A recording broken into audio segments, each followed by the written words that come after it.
Bincang bersama.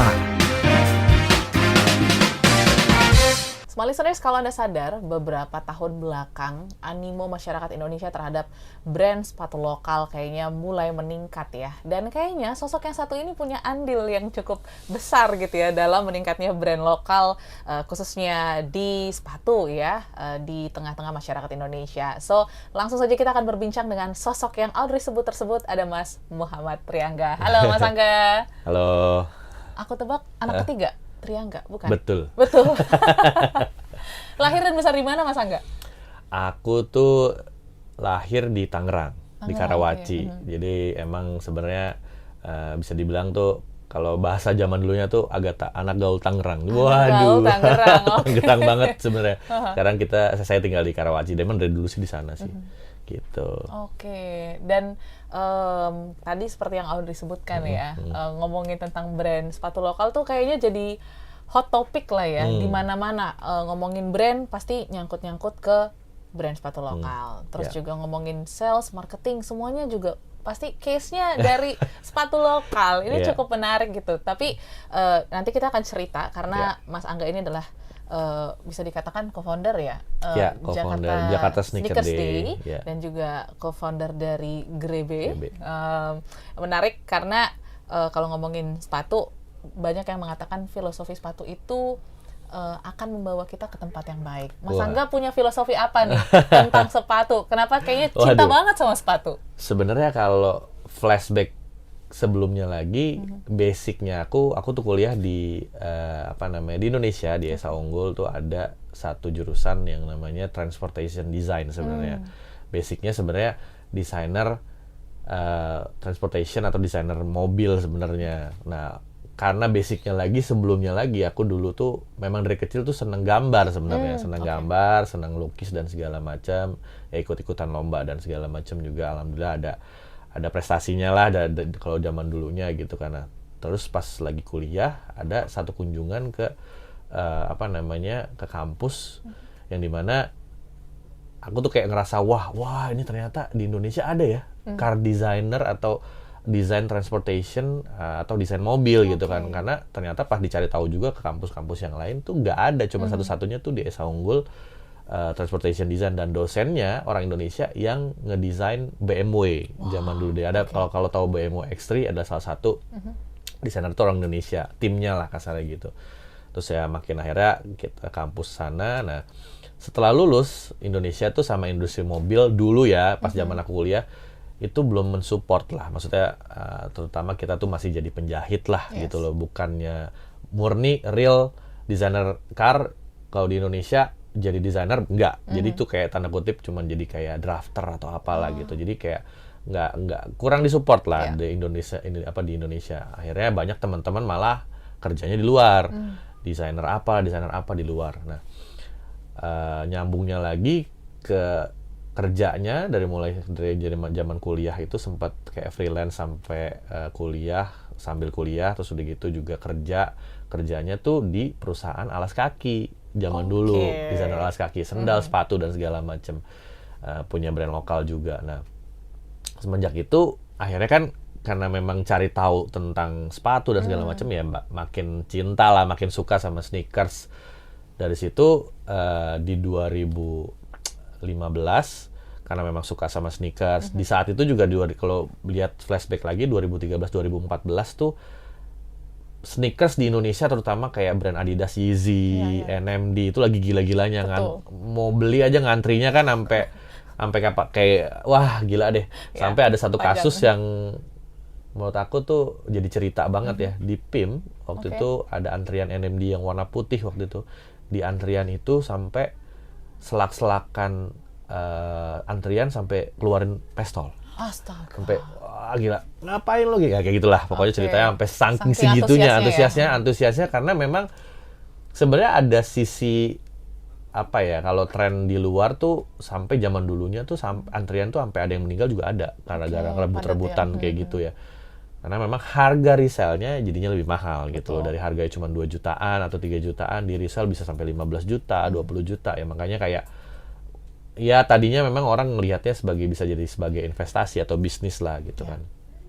Nah dari situ berpikir kayak kenapa ya nggak bikin produk perawatan alas kaki khusus buat ya lokal brand. Waktu itu mikirnya kayak harga sepatu 2 juta 3 juta kalau kotor kena becek lah, hujan sayang banget kan, nggak ada yang ini. Nah akhirnya di 2015 aku bareng sama istri waktu itu, jadi kita bikin yuk perawatan sepatu. Waktu keluarlah Umbre, mereknya Umbre waterproof spray untuk bikin waterproof anti air sepatu. Jadi kalau kena basah gitu ya kayak daun talas, kayak ada efek daun talas nih, ada water repellentnya lah.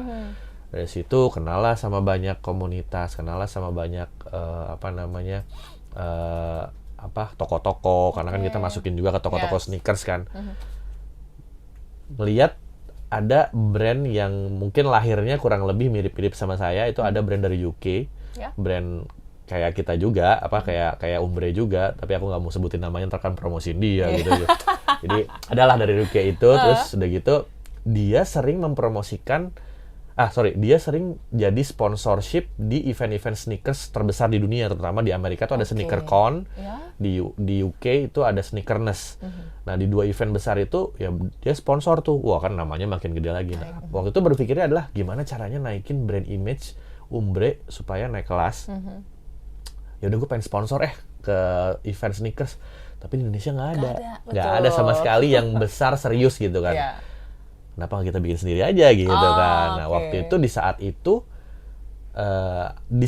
ada salah satu distributor aku tuh yang distributornya Umbre, itu tuh kalau teman-teman tahu Dagelan. Dagelan itu adalah partner kita, distributor kita yang jualin Umbre juga. Waktu itu kayak setiap bulan ambil berapa pieces. Nah waktu itu juga zamannya si Invia, dia kan grupnya Invia ya, Invia Market itu dia jualan wak doyok juga. Kalau tahu zaman dulu tuh ada wak doyok, jualan wak doyok tuh. Nah jualan Umbre juga.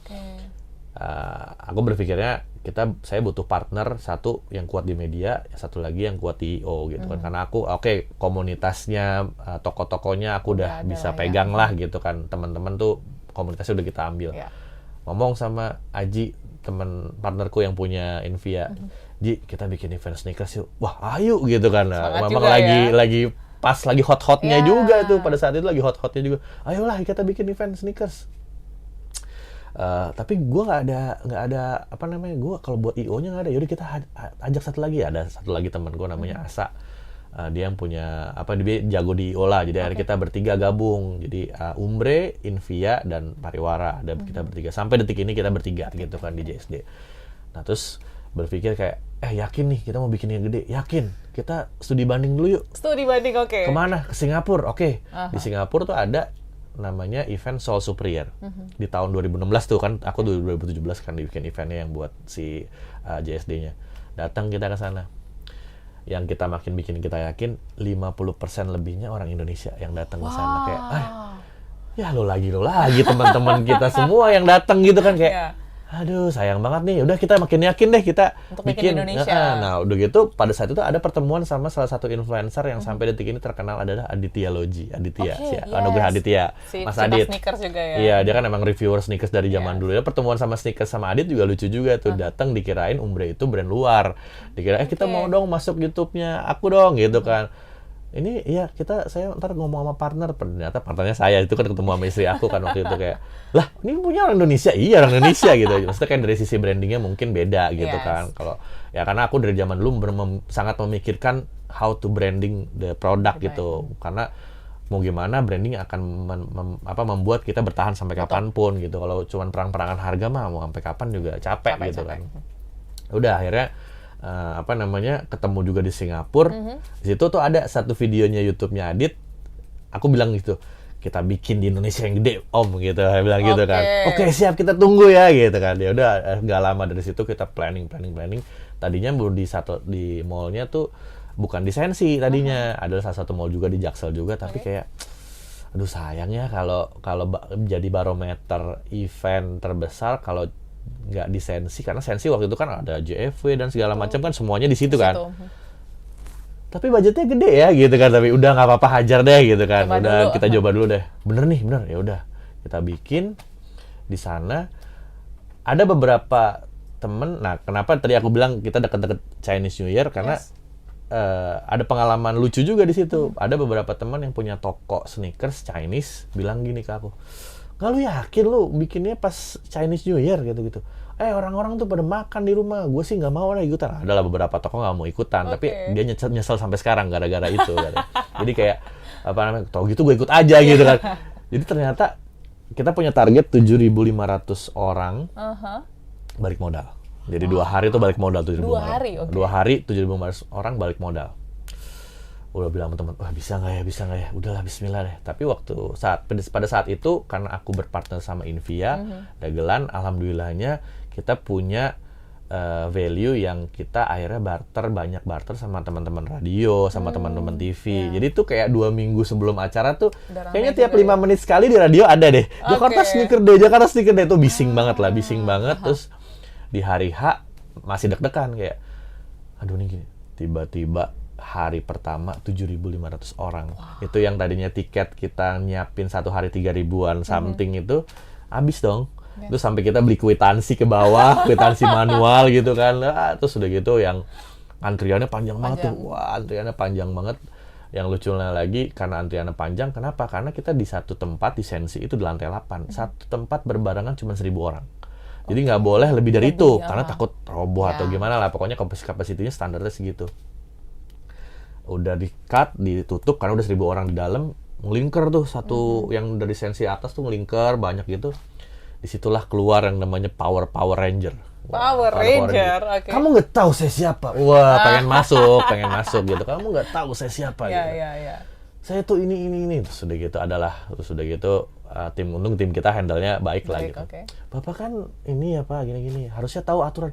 Iya sih. Ya udah akhirnya ngantri lagi gitu. Oke, negonya cantik lah kayak akhirnya ngantri gitu. Ya udah akhirnya 2 hari itu 15.000 orang itu ya pecah. Tapi bersyukurnya abis dari situ tuh banyak banget event yang ya sebenarnya banyak yang ngajakin kita untuk bikin event di mall-mall yang lainnya atau di luar kota dan segala macam. Tapi karena kita saklek, ya udah kita 1 tahun sekali aja deh gitu kan di sana. Banyaklah yang akhirnya mungkin mereka bikin sendiri. Akhirnya kayak tiap minggu tiap bulan tiap minggu tuh ada event sneakers di after dari itu ya. Waduh, ini langsung berjamuran. Ya mungkin mereka berpikirnya kayak, wah bisa cuan nih, tapi kan nggak semuanya all about cuan kan. Sebenarnya kan kayak kita tuh niat utamanya sebenarnya kita pengen ngumpulin komunitas sneakers yang tadinya tuh terpecah. Sebenarnya tuh antara anak Jaksel sama anak Utara tuh terpecah, beda banget itu. Itu yang satu bilang, lu mah Cina, anak orang kaya udah gampang beli sneakersnya. Yang satu, lu mah apa gitu lah. Pokoknya banyak saling inilah gitu.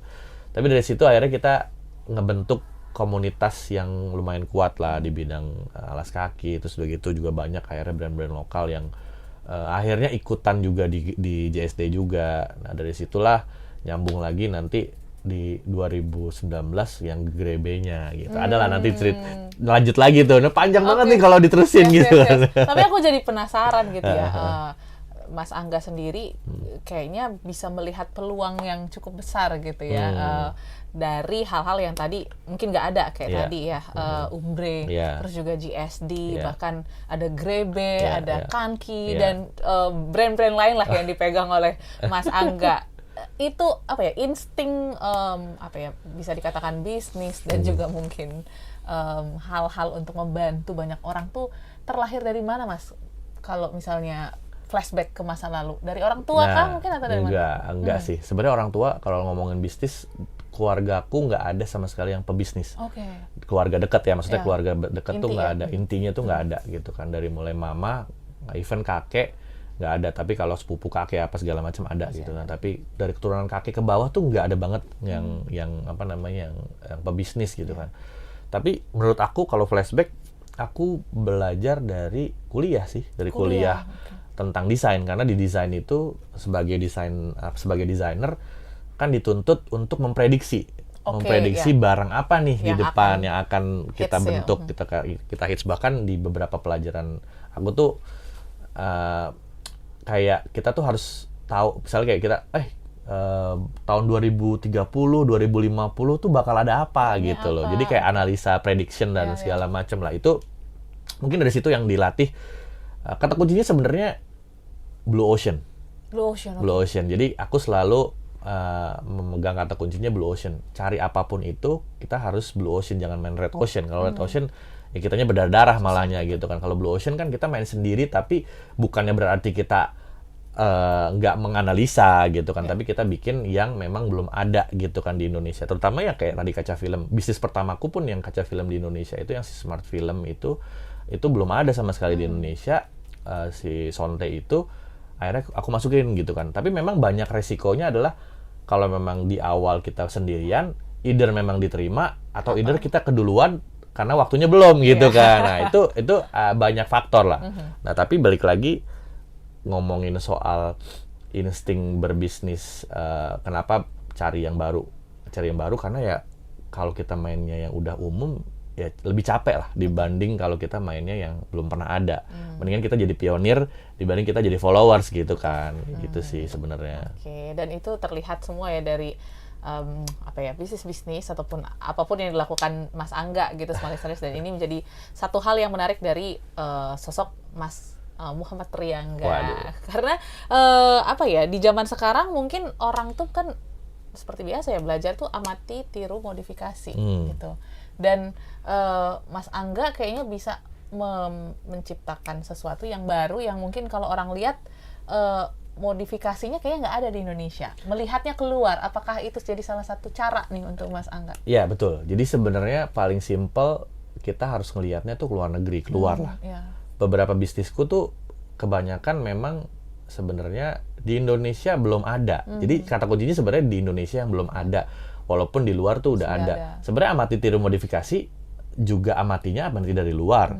Ya tirunya juga dari luar. Modifikasinya ya kita menyesuaikan market Indonesia gitu kan. Jadi kan kayak oke nih apa yang bisa di Indonesia kita terapin. Tapi memang nggak semuanya bisa diterapin. Kayak aku tuh sebelum berbisnis tuh diajarin sama, aku kan kerja juga lah sama orang, tapi diajarin sama bos aku yang zaman dulu lah ya. Ini ada namanya Pak Rudi, zaman dulu itu Pak Rudi. Menurut aku tuh yang ngajarin aku juga tuh kayak dia selalu bilang kita belajar harus di luar negeri, entah itu ke Cina apa kemanapun. Zaman dulu aku dipercayalah megang memang untuk product development di perusahaannya beliau.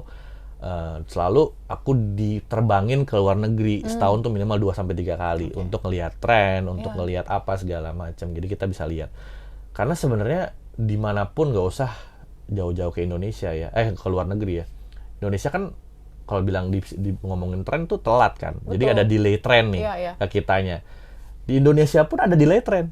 Dari Jakarta sama Surabaya tuh delay trennya ada loh. Karena kita terpecah pulau-pulau ya Mas. Bener, dari kita Jakarta ke Makassar delay trennya beda lagi. Jadi delay tren itu yang sebenarnya kita bisa mengambil kesempatan kalau kita bisa ngelihat peluangnya di situ, itu bisa jalan gitu kan. Nah, tapi memang balik lagi kayak di luar nah, kalau ngomongin yang tadi ya, si Grebe kan kita store yang dimana isinya lokal brand semua, experience dan segala macam. Itu tuh di luar tuh sebenarnya udah lumayan tren. Di Amerika terutama tuh udah lumayan tren. Kita bawa ke Indonesia. Kita kalau plek-ketiplek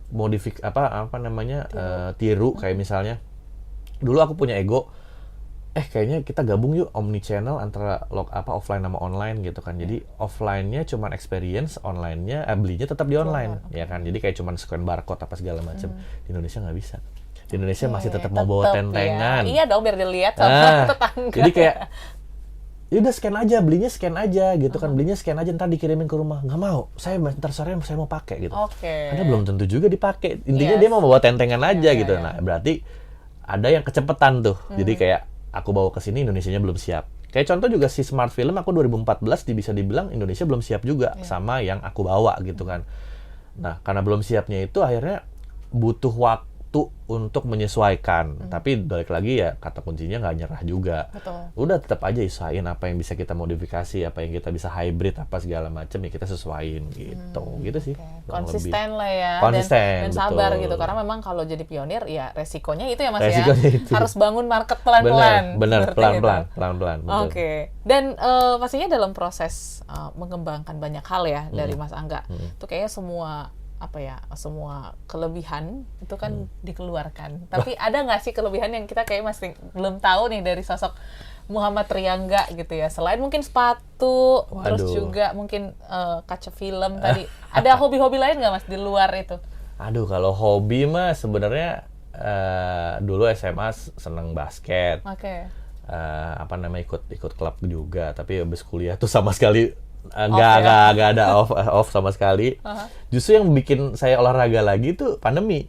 Oke. Dulu nih sebelum apa namanya sebelum ke pandemi tuh badan saya tuh udah kayak ini kali, udah kayak babi kali. Gede 100 gitu kan. Waktu itu beratnya 100 gitu. Terus udah gitu pas pandemi udah gitu anak udah 2 mau 3 waktu itu ya, kayak udah nggak enak aja badan, udah nggak enak segala macem, pengen udah gitu pas pandemi kan semuanya tren, lari lah, sepeda apa segala macem, udahlah cobain deh olahraga. Ya udah waktu itu olahraga tuh sepedahan, rajin apa road bike segala macem. Terus pas udah mulai agak slow, gak pandeminya udah hilang, ulang lagi nih makanya agak naik lagi nih, naik lagi dikit mau diturunin lagi nih, kayak olahraga lagi yuk, kita olahraga lagi yuk. Ya. Kalau olahraga sih emang ya sekarang ya tadi kemarin kita sempat bahas juga tadi.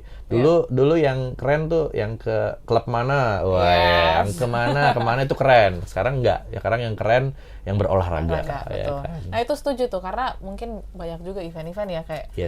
Ya adalah beberapa pionir-pionir lomba antar artis gitu ya. Dari tenis, voli, semua olahraga itu jadi naik gitu ya. Nah, Mas Angga ada ngeliat peluang nggak nih dari sisi olahraganya? Kita sudah duluan waktu itu. Jadi sebenarnya pas pandemi kita ngomongin soal apa event sport ya, terutama itu kita zaman dulu adalah pas lagi pandemi, karena memang kita bikin, mungkin aku bisa dibilang tuh the first sampai detik ini kayaknya masih belum ada yang bisa ya. Kita bisa bikin sepedahan di dalam lapangan golf. Dalam lapangan golf? Itu kan. Sepedaan waktu itu kita bareng sama teman-teman influencer apa segala macam, kita sepedaan di jalurnya lapangan golf. Itu kayak apa namanya, event yang menurut aku kayak itu memang bukan event besar sih, maksudnya event invitation only. Tapi maksudnya kita bikin something yang beda. Terus udah gitu kayak sepeda yang dikala sepedanya semuanya sepedanya ya sepeda lipat, sepeda road bike. Aku bikin sepeda road bike tapi yang jadul. Yang vintage gitu kan, kita bikin road bike vintage gitu kan. Terus udah gitu bikin event-event kayak bikin event kopi, bikin event sneakers. Kenapa nggak kita gabungin, kita bikin coffee and sneakers waktu itu kita bikin. Jadi kayak apa namanya, event-event lari dan segala macam itu udah kita lewatin lah pas pandemi, yang sebenarnya tujuannya bantuin juga, karena di Grebe tuh ada Grebe retailnya, kita punya agensinya juga, creative agency. Nah di creative agency itu kita bantuin juga local brand untuk bikin event. Nah, ya di event lari itu dikala pada saat pandemi memang lagi hot-hotnya ya kita bikin gitu. Bahkan waktu itu kita bikin sepeda naikin rem ke atas, ya lomba naikin rem ke atas. Itu wah rame juga sih. Jadi ya kalau ngelihat peluang pasti kita akan terus mencari peluang apa yang memang bisa kita jalanin. Apalagi kalau ngomongin pandemi, nggak bisa saklek sama satu bisnis doang. Bahkan kayak tadinya kan, wah kalau aku buka Grebe itu Februari 2020, bayangin. Covid. 1 bulan buka, kalau bahasanya kita negara api menyerah. Negara api menyerah. Dak-dikduk nggak tuh bulan Maret, April pembatasan sosial dan lain sebagainya. 1 bulan buka, benar-benar 1 bulan buka kita harus close, close tutup. Jadi mau nggak mau kan apapun ya harus kita lakukan kan. Kita kayak bikin event lah, bikin apa segala macam untuk tetap kita survive lah di sana. Ya alhamdulillahnya kita survive sampai detik ini gitu. Bahkan sebenarnya kayak dari sisi Grebe-nya kita makin besar lagi membuild community local brand atau UMKM. Salah satunya sebenarnya event yang lumayan besar kalau ngomongin UMKM ada di salah satu bank terbesar di Jakarta juga. Kita termasuk yang membantu inisiasi di awalnya. Boleh sebut nggak sih? Kayaknya nggak boleh. Jangan banknya, programnya aja. Programnya aja boleh. Tapi kalau ngomong programnya udah pasti tahu. Ya gitulah pokoknya ada. Ada lokal-lokalnya, ada bangga-bangganya gitu pokoknya. Nah, itu pasti ketahuan juga sih kalau lihat profil Mas Angga. Gitu. Cuma menarik Mas, kalau ngelihat semua perjalanan apa ya, ada konsistensi dan kayak Mas Angga tuh mencoba peluang-peluang baru gitu ya, nggak takut sama hal-hal baru. Cuman ini yang mungkin case-nya ditakutin banyak orang. Apa sih yang menjadi bahan bakar ataupun semangat Mas Angga untuk kayaknya one step level up gitu ya dari orang-orang lain dan mungkin juga melakukan challenge pada diri sendiri? Mungkin titik balik aku, mungkin kalau orang bahasanya tuh selalu di survival mode ya. Jadi kayak kita tuh selalu berpikir, ini kita ke depan gimana? Kita depan ini kita harus tetap bertahan dan segala macam. Itu di saat aku semester 2 dipanggil sama ibu saya. Aku tuh bukan dari orang yang punya lah kasarnya gitu. Jadi mamaku tuh single parent dari aku umur 5 tahun. Okay. Jadi di semester 2 itu mamaku panggil, "Gah, kayaknya besok gak bisa terusin kuliah lagi." Wah, itu lagi semangat-semangatnya kuliah tuh. Gitu ya? Deng gitu kayak. Okay. Tapi di situ akhirnya aku harus ngapain nih? Gitu kan. Makanya dari semester 2 aku tuh udah freelance, udah ngambil job apapun itu, pokoknya buat desain apa segala macam. Jadi di semenjak itu ya udah fighting spiritnya udah mulai terbuild lah dari zaman itu, kayak gue mau ngapain lagi nih, gue harus ngapain lagi, gue harus apa segala macam. Jadi kita lihat peluang yang ada, walaupun bukan jadinya greedy ya, bukan jadinya apapun kita ambil, enggak, tapi maksudnya semuanya dalam koridor yang tepat gitu. Tapi di luar itu ngomongin soal orang bilang hoki, keberuntungan apa segala macam, ya itu udah aku ngomonginnya langsung arahinnya ke religius nih. Itu semua Allah yang ngatur. Betul. Gitu. Jadi kayak Allah tuh udah ngebentuk aku sampai sekarang ini tuh kayak memang dibentuk untuk seperti ini gitu kan. Udah gitu juga kayak kalau bisa dibilang, wah lu bisa ini bisa itu, kok bisa apa segala macam. Menurut aku kayak 99% pertolongan Allah, 1% usahanya saya. Jadi sisanya semua Allah aja yang nolong gitu kan. Jadi kayak aku ngerasanya tuh saat ini perjalanan aku tuh kayak, lo kok bisa ini bisa itu bisa. Kalau ngomongin ya sekarang kan banyak lah cerita tentang burung keluar aja ntar juga dapet something. Betul. Gitu kan. Ya intinya jalan aja.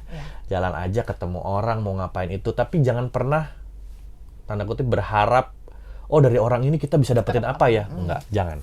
Pokoknya justru apa yang bisa kita berikan sama orang ini gitu. Jadi dibalik. Itu kan value orang yang orang yang di atas, tangan di atas sama tangan di bawah kan. Beda, yang ngebedain gitu kan. Aku selalu berpikir kayak apa yang bisa kita berikan sama komunitas ini, apa yang bisa kita berikan sama orang ini, apa yang bisa kita berikan sama siapapun itu, sama brand lokal, sama segala macam. Jadi kalau bisa kadang juga ngomong kayak misalnya tim-tim, Pak kok bisa kenal sama ini, kok bisa kenal sama itu. Ya sebenarnya perjalanan kenal sama orang itu ya Allah yang ngaturin, ya, tapi ya kita berjalan usaha aja, ketemu orang, ketemu ini nih. Kalau kita ngomongin ya ngarepinnya soal ntar ada something atau ntar Allah juga ngasih, ya nggak dikasih juga kalau kitanya nggak bergerak. Betul. Gitu loh. Intinya selalu tetap harus bergerak aja. Gitu. Selalu tetap bergerak dengan pastinya sepatu-sepatu terbaik yang bisa dapatkan di Jakarta Sneakers nih. Agak jualan dikit karena katanya infonya Februari ya Mas. Februari tanggal 14. Oke.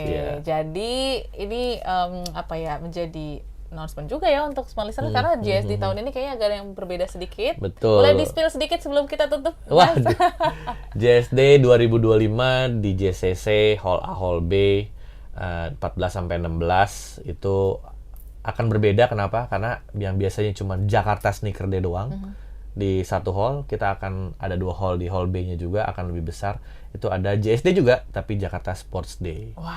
Jadi ada sportsnya, ada lifestyle-nya. Wah, ini seru banget ya. Jadi yang mau olahraga supaya makin nyaman gitu ya berolahraganya, hidup sehatnya, bisa ke Jakarta Sports Day. Iya, betul. Dan thank you Mas Angga udah sharing-sharing banyak banget. Sama-sama. Kita menantikan episode-episode lainnya bersama dengan Mas Angga supaya kita bisa belajar lebih banyak lagi untuk melihat peluang-peluang dan juga tetap bergerak ya ke arah yang lebih baik seperti itu. Thank you Mas Angga dan juga listeners, terima kasih. Semoga perbincangan ini bisa menginspirasi Anda. Sampai ketemu lain waktu. Bye.